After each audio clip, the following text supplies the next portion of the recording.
Sejam todos bem-vindos ao Apostolado São Tomás de Aquino. Eu sou Arlan e este vídeo é uma refutação sistemática de diversas calúnias feitas contra o Papa São João Paulo II.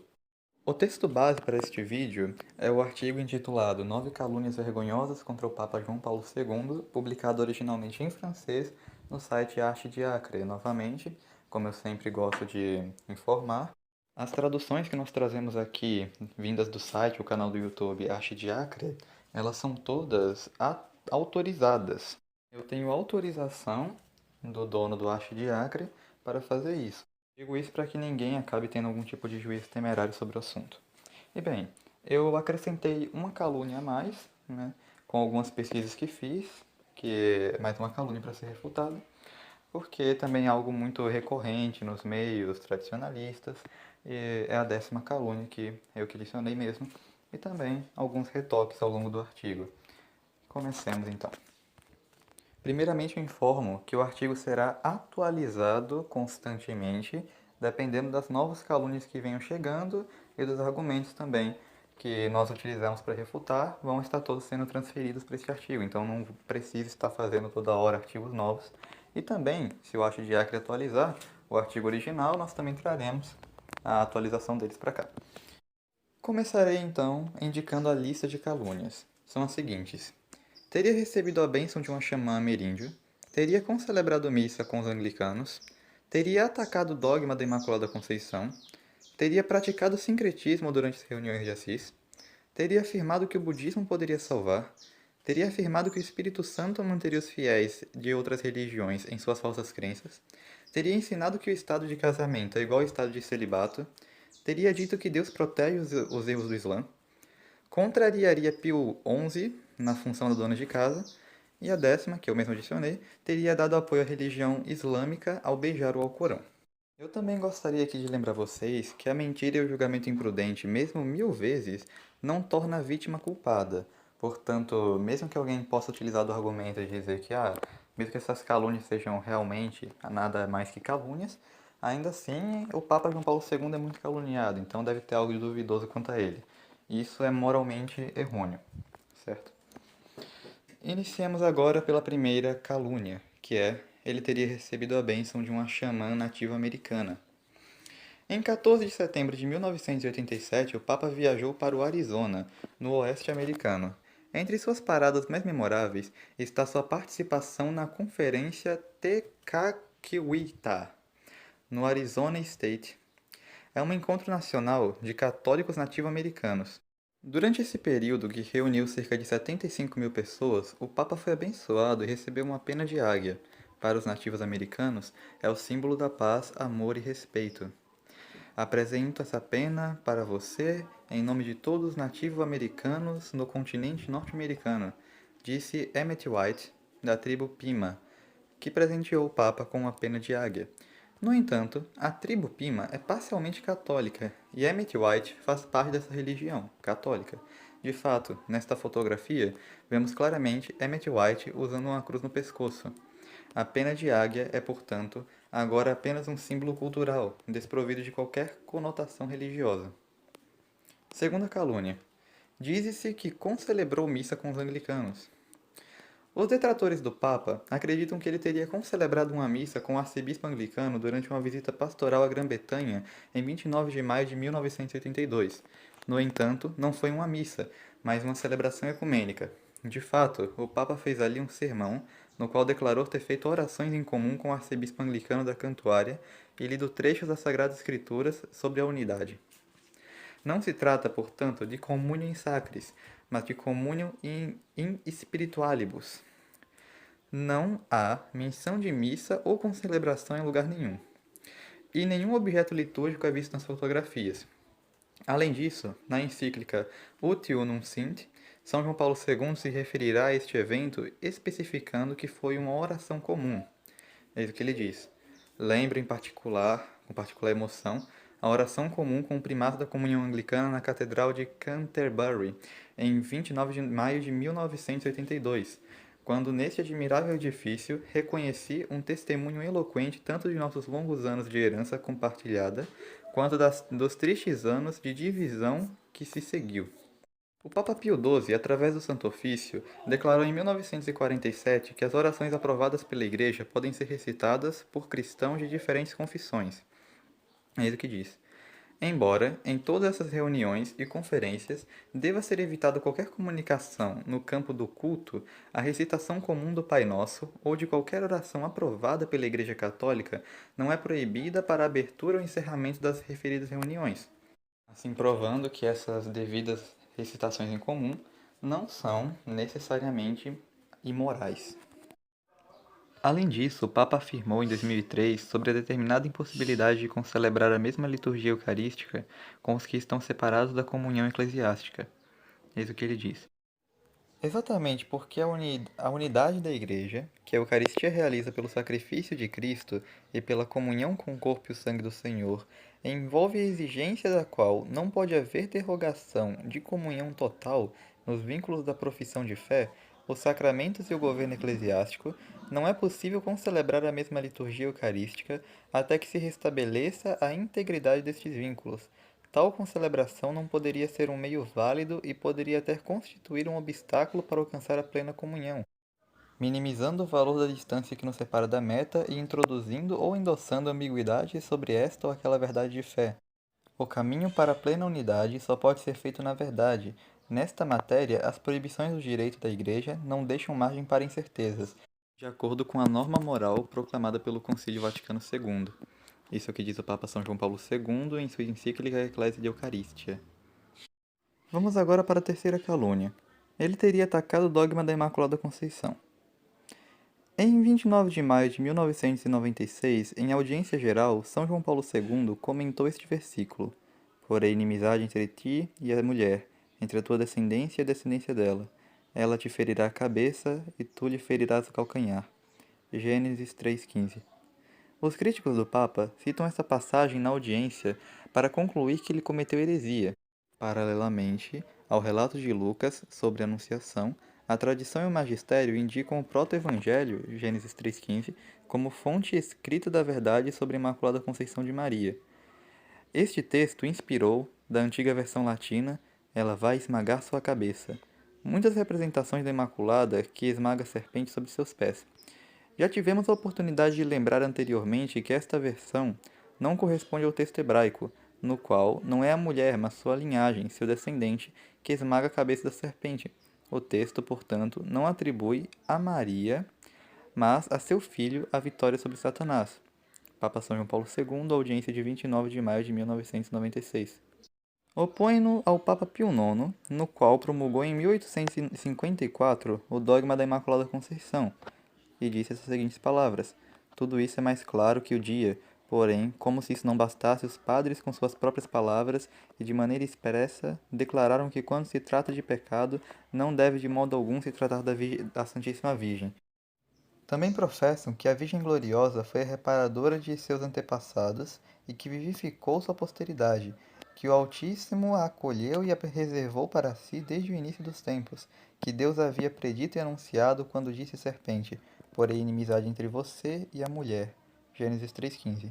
E que, sem dúvida, ela esmagou a cabeça venenosa desta mesma serpente, e por esta razão eles afirmam que a mesma Virgem Santíssima tinha sido, pela graça, livre de toda a mancha do pecado, livre de todo contágio, tanto do corpo como da alma e na mente, que ela sempre conservou com Deus, que se uniu a Ele por uma aliança eterna. Nunca estava nas trevas, mas sempre na luz, e portanto foi uma habitação bastante digna de Cristo, não por causa da beleza de seu corpo, mas por causa de sua graça original. Papa Pio IX, Constituição Inefabilis Deus. No entanto, a citação do Papa João Paulo II foi tirada completamente fora de contexto.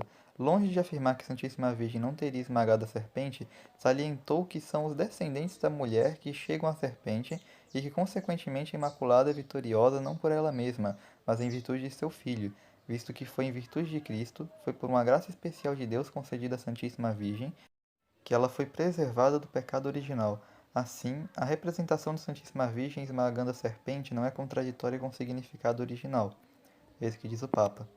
No entanto, como a concepção bíblica estabelece uma profunda solidariedade entre um pai e seus descendentes, a representação da Imaculada que esmaga a serpente não por sua própria virtude, mas pela graça do Filho, é coerente com o significado original da passagem. Papa São João Paulo II, audiência de 29 de maio de 1995.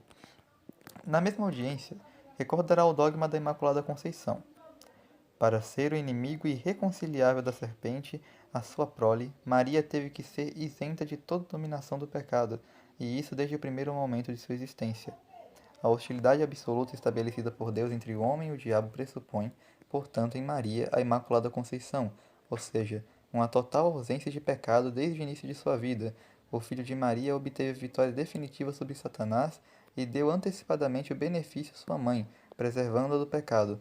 Consequentemente, seu Filho lhe concedeu o poder de resistir ao diabo, realizando assim, no mistério da Imaculada Conceição, o efeito mais importante de sua obra redentora.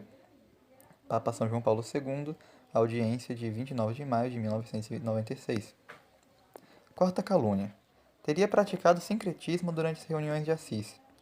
Em 1986 e 2002, o Papa São João Paulo II organizou 2 encontros interreligiosos em Assis. Os críticos do Papa afirmam que ele era culpado de sincretismo, mas, em vez de confiar em fotografias vinculadas a explicações distorcidas, é importante entender sua real intenção que foi expressa publicamente, em 22 de outubro de 1986, em audiência geral. O Sumo Pontífice explica aos fiéis em que consistirá o encontro interreligioso. Ele diz que outras religiões têm em si sementes da verdade, como ensina o Concílio Vaticano II e até o Papa Pio XII, baseado nos padres da Igreja. Entre esses raios de verdade, podemos notar a religiosidade de pessoas em outras religiões. Embora a Igreja respeite essa religiosidade, que tomada em si mesmo é uma virtude, obviamente não pretende rezar a Deus à maneira das falsas religiões. Daí a expressão estar juntos para rezar. Eis o que diz o Papa São João Paulo II.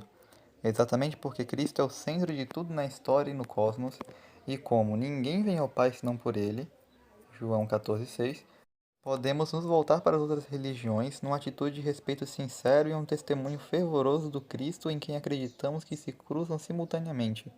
De fato, há muitas vezes neles as sementes da palavra e um raio da única verdade, de que já falavam os primeiros padres da Igreja, vivendo e operando no meio do paganismo, e para a que se refere o Concílio Vaticano II, apesar de estarmos cientes do que consideramos ser os limites dessas religiões. Isso de forma alguma nos impede de reconhecer nelas valores e qualidades religiosas muitas vezes marcantes. Aqui precisamente estão os vestígios ou sementes da palavra e os raios da sua verdade. Entre estas sementes e estes raios, notamos em particular a oração que muitas vezes acompanha o jejum, assim como outras formas de penitência e peregrinação a lugares sagrados, rodeados de grande veneração. Respeitamos esta oração, mesmo que não pretendamos adotar fórmulas que expressem outras visões de fé, assim como, além disso, outros não gostariam de se encarregar de nossas próprias orações.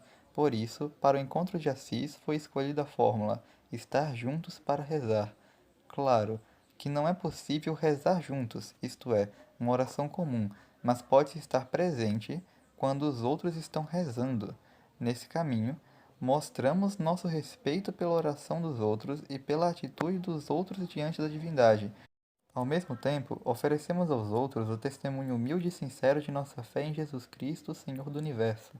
Papa São João Paulo II, audiência de 22 de outubro de 1986. Poucos dias depois, João Paulo II reuniu pessoas de muitas religiões para que seus membros, cada um à sua maneira e segundo a sua consciência, pudessem rezar pela paz, num contexto de fim da Guerra Fria. O fato de várias religiões orarem por um objetivo comum, a paz, cada uma de acordo com sua consciência, não é sincretismo. Atribuir o mesmo valor a orações de diferentes religiões e afirmar que seriam iguais às orações católicas ou rezar à maneira das falsas religiões seria sincretismo, o que não foi feito. O artigo do padre Alfredo M. Morcelli sobre as reuniões de Assis demonstra com a Suma Teológica e com a teologia escolástica que João Paulo II não cometeu pecado ao convocar essas reuniões. De fato, não podemos afirmar que João Paulo II teria pecado ao convidar membros de outras religiões para a oração, porque toda religiosidade e toda oração fora do catolicismo não é necessariamente um pecado, até mesmo São Pio V condenou a proposição de que infidelidade puramente negativa daqueles a quem Cristo não foi pregado é pecado. Isso é condenado. E o teólogo tomista de Vitória especifica que uma simples apresentação da fé não bastaria para tornar positiva a infidelidade, mas esta apresentação deve incluir também as razões de credibilidade, pois, como ensina São Tomás de Aquino, não se acreditaria, de fato, se ele não viu é que essas coisas devem ser acreditadas. E o padre Morcelli conclui seu parágrafo: só Deus conhece o grau de inocência ou culpa no coração dos infiéis. O padre Morcelli ainda explica por que um simples infiel tem o dever de rezar. Podemos, portanto, fazer uma pergunta mais precisa. Um infiel no sentido de pura negação, deve orar? Acho que a resposta é sim, porque, segundo o ensinamento de Santo Tomás, sabemos que a religião faz parte da justiça e que a justiça é uma obrigação da lei natural. Todo homem deve ser religioso, pois todo homem deve ser reto, justus. A oração é um ato de religião, não um ato de fé. Então todo homem deve orar. Devemos, portanto, dizer a um infiel: siga a lei natural. Você deve ser cuidadoso, moderado, forte, reto. O texto completo vai estar sendo disponibilizado em link no nosso blog. Podemos, portanto, deduzir que não temos o direito de julgar o Papa vendo imagens sem contexto ou com um contexto truncado, porque há sutilezas teológicas que provam que João Paulo II não cometeu pecado. Não há muito o que falar de acusações menores e sem fundamentos, como aqueles que dizem que o Papa teria permitido ou mesmo colocado uma estátua de Buda em um altar durante o encontro de Assis. Essa acusação carece de fundamentos. Os relatos sobre o ocorrido sempre apontam que isso foi uma atitude pessoal de um grupo de budistas. A quinta calúnia é a seguinte: ele alegadamente afirmou que o budismo poderia salvar. Segundo alguns tradicionalistas, João Paulo II teria dito que o budismo poderia salvar ao afirmar que o budismo é uma religião de salvação, em seu livro Enter in Op. Nesta imagem, vocês podem ver o que está escrito na versão em inglês. Na página da direita, uma pessoa questiona João Paulo II sobre a questão do budismo. Na página da esquerda, João Paulo II responde às perguntas que lhe são feitas. O segundo parágrafo poderia ser traduzido como: sim, você está certo, e obrigado pela pergunta, perguntando se o budismo tem uma doutrina de salvação. Entre as religiões mencionadas no documento conciliar Nostra Aetate, é necessário dar atenção especial ao budismo, que de certo ponto de vista, como o cristianismo, é uma religião de salvação.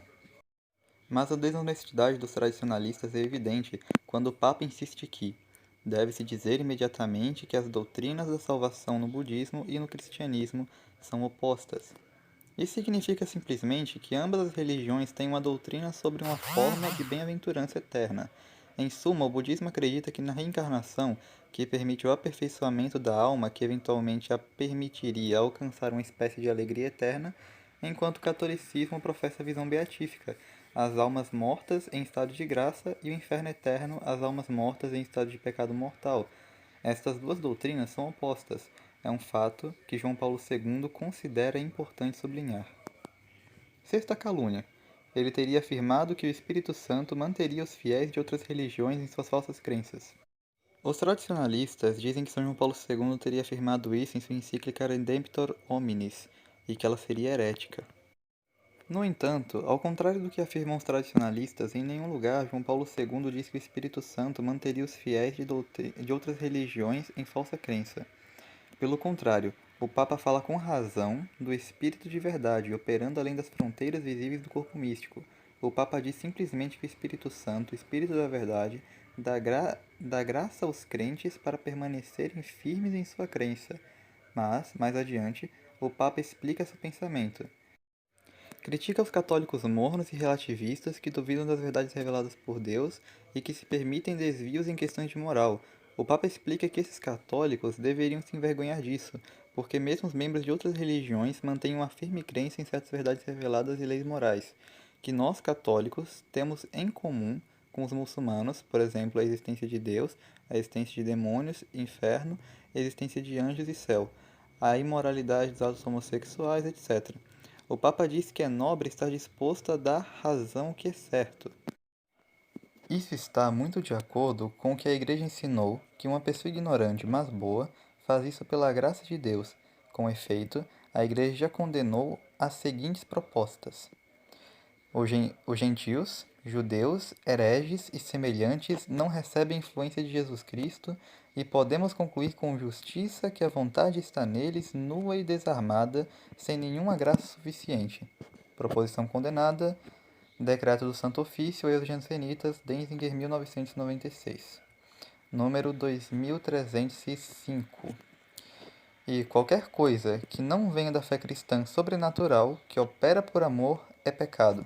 Outra proposição condenada, já no Denzinger, número 2311. Sétima calúnia.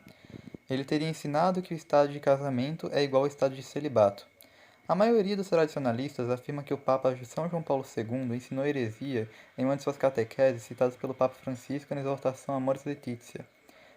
Abre aspas. As palavras de Cristo registradas em Mateus 19, 11 e 12, e também as palavras de Paulo na carta aos Coríntios, capítulo 7, 1 Coríntios 7, não fornecem argumento para sustentar a inferioridade do casamento ou a superioridade da virgindade ou do celibato pelo fato de consistirem em abster-se de união conjugal no corpo. Papa São João Paulo II, Catequese de 14 de abril de 1982. Os tradicionalistas pensam que isso pode opor-se ao ensinamento do Concílio de Trento, que diz: se alguém disser que o estado de casamento deve ser colocado acima do estado de virgindade ou celibato, e que não é melhor nem mais feliz permanecer na virgindade ou no celibato do que contrair casamento, seja anátema. No entanto, São João Paulo II nunca quis dizer que o estado de casamento era igual ao de celibato. Na verdade, ele disse que não há nada que prove que um seja inferior ao outro pelo fato de estes consistirem na abstenção da união conjugal no corpo. Imediatamente depois, o Santo Papa esclarece os pensamentos. Neste ponto, as palavras de Cristo são indiscutivelmente claras. Ele propõe aos seus discípulos o ideal de continência, e o apelo a esta continência não é proposto pela inferioridade ou em detrimento da união conjugal no corpo, mas apenas por causa do reino dos céus. Papa São João Paulo II, Catequese de 14 de abril de 1982. Isso significa que não é apenas o celibato em si que o torna superior ao casamento, é também o ensinamento do Papa Francisco na Amoris Laetitia, no artigo 160. Primeiro, ele começa explicando a frase "por causa do reino dos céus", São João Paulo II. A partir dessa perspectiva, um esclarecimento adicional da frase "para o reino dos céus" é particularmente útil. É o que procuramos fazer posteriormente, pelo menos sumariamente, mas no que diz respeito à correta compreensão da relação entre matrimônio e continência, de que fala Cristo, e a compreensão dessa relação, como compreendida por toda a tradição, vale acrescentar que essa superioridade e essa inferioridade estão contidas nos limites da própria complementariedade do casamento e da continência por causa do reino de Deus. Em seguida, ele explica que esses dois estados não são opostos entre si, mas sim complementares. Casamento e continência não se opõem e não dividem a comunidade humana e cristã em dois campos. Digamos, o campo dos perfeitos por causa da continência e dos imperfeitos ou menos perfeitos por causa da realidade do casamento. Mas estas duas situações fundamentais, ou como se costuma dizer, estes dois estados, explicam-se num certo sentido e completam-se no que diz respeito à existência e à vida cristã desta comunidade que em seu conjunto e em todos os seus membros realiza-se na dimensão do reino de Deus e tem uma orientação escatológica própria deste reino. Papa São João Paulo II, Catequese de 14 de abril de 1982. Em seguida, ele ensina que o estado de continência tem uma importância particular.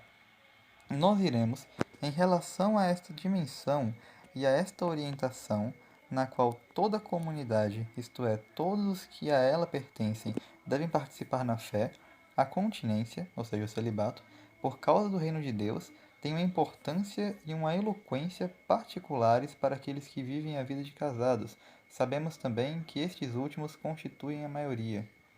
Assim, segundo o Papa e o ensinamento da Igreja, não é apenas a continência que é o estado de perfeição, mas toda a vida baseada na pobreza, castidade e obediência. Parece, pois, que uma complementariedade assim entendida encontra o seu fundamento nas palavras de Cristo segundo Mateus 19, 11 a 12, e também na primeira carta aos Coríntios, capítulo 7. Não há, ao contrário, fundamento para uma oposição hipotética segundo a qual os celibatários, em razão apenas da continência, constituiriam a classe dos perfeitos, e, ao contrário, os casados a classe dos não perfeitos, ou menos perfeitos. Se mantendo uma certa tradição teológica, falamos do estado de perfeição, status perfectiae. Fazemos isso não por causa da continência em si, mas em relação a toda a vida baseada nos conselhos evangélicos, pobreza, castidade e obediência, porque esta vida corresponde ao chamado de Cristo à perfeição, se você quer ser perfeito. Mateus 19, 21. Isso é o que diz o Papa São João Paulo II, mesma catequese já citada. O Papa Pio XII ensinou a mesma coisa em sua encíclica Sacra Virginitas. Além disso, como ensinaram muito claramente os santos padres e doutores da Igreja, a virgindade não pode ser uma virtude cristã se não a abraçarmos pelo reino dos céus. Mateus 19, 12. Isto é, se não tomarmos esta condição de vida para podermos aplicar-nos mais facilmente às coisas divinas, chegar mais seguramente um dia à bem-aventurança eterna, poder finalmente, mais livremente, levar outros também ao reino dos céus, aplicando-nos a ele com cuidado. É o que diz o Papa Pio XII em sua encíclica Sacra Virginitas, em 25 de março de 1954. Portanto, não é heresia, mas uma citação vergonhosamente retirada do contexto. Oitava calúnia. Ele gostaria que Deus protegesse os erros do Islã. Finalmente, em sua frase que São João Batista protege o Islã, todo o povo da Jordânia, durante uma visita a Wadi al-Qarrar, João Paulo II quis falar sobre a civilização islâmica porque Islã não é igual a Islã como religião. Islã é a civilização como um todo, político, econômico, jurídico, religioso, cultural e social, de acordo com o dicionário. Portanto, São João Paulo II possivelmente queria confiar o Islã a São João Batista para proteger esta sociedade da guerra, corrupção, tirania, erro, etc. Além disso, no mesmo dia, o Papa lembrou aos católicos da Jordânia seus respectivos deveres.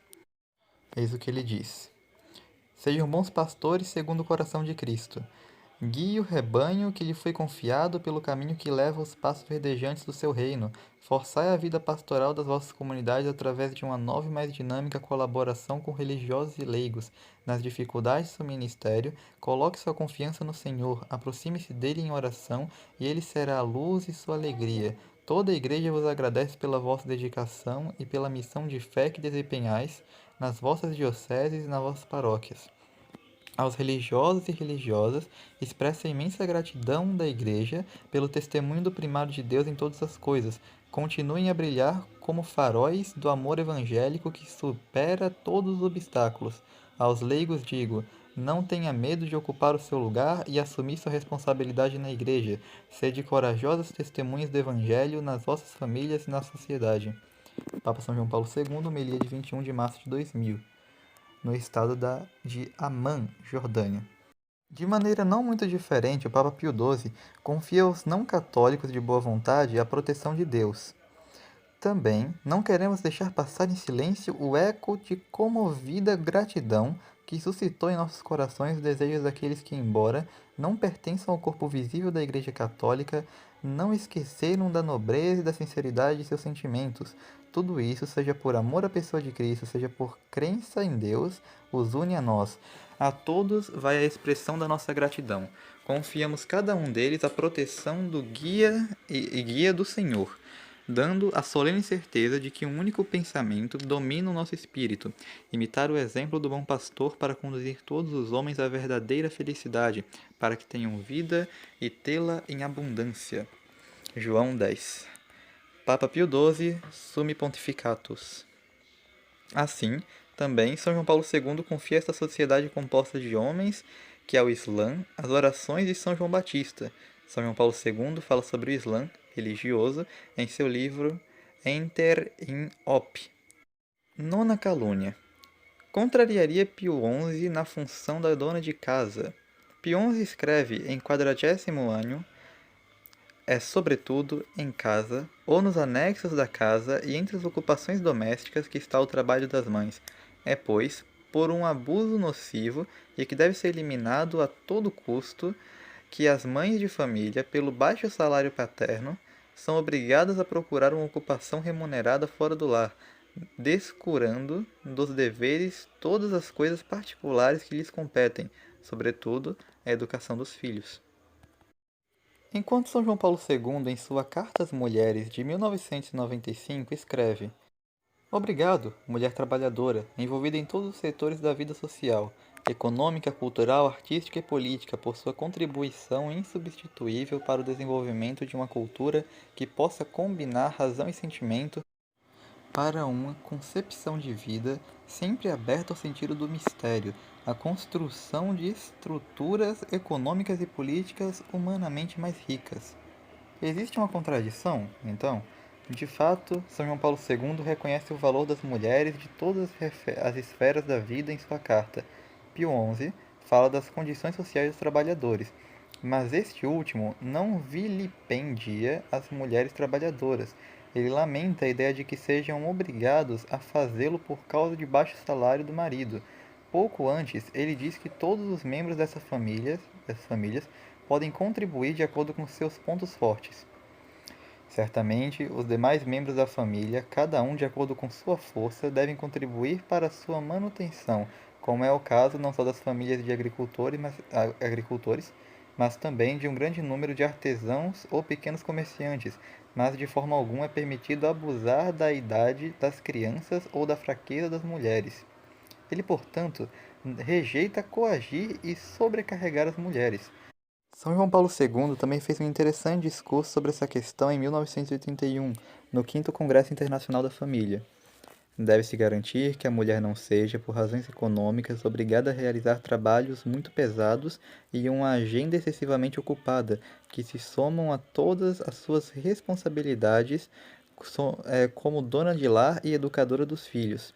A sociedade, dissemos no final do sínodo, deveria se esforçar para se organizar de maneira diferente, mas sobretudo, e o vosso congresso parece tê-lo sublinhado, deve-se considerar que os compromissos da mulher em todos os níveis da vida familiar constituem tanto um conjunto ímpar para o futuro da sociedade e da Igreja, que não pode ser negligenciado sem grande dano para eles como para a própria mulher. Quer se trate das condições da maternidade, de necessária intimidade com os pequenos, da educação das crianças e dos jovens, do diálogo atento e prolongado com eles, do cuidado a dar às múltiplas necessidades do lar, e por aí vai, se prossegue a Carta de São João Paulo II. Dito isso, se houvesse uma contradição, não seria absolutamente necessário reconciliá-los, uma vez que esses julgamentos são baseados em contextos culturais e temporais muito diferentes. Isso não é lei divina. Uma mãe que escolhe trabalhar não peca. Portanto, nossos dois papas podem muito bem divergir sobre o assunto. E a 10ª calúnia teria dado apoio à religião islâmica ao beijar o Alcorão. Em 14 de maio de 1999, foi apresentado ao Papa São João Paulo II um Alcorão como forma de presente para aquela cultura. Você presenteia alguém conforme o valor da pessoa presenteada.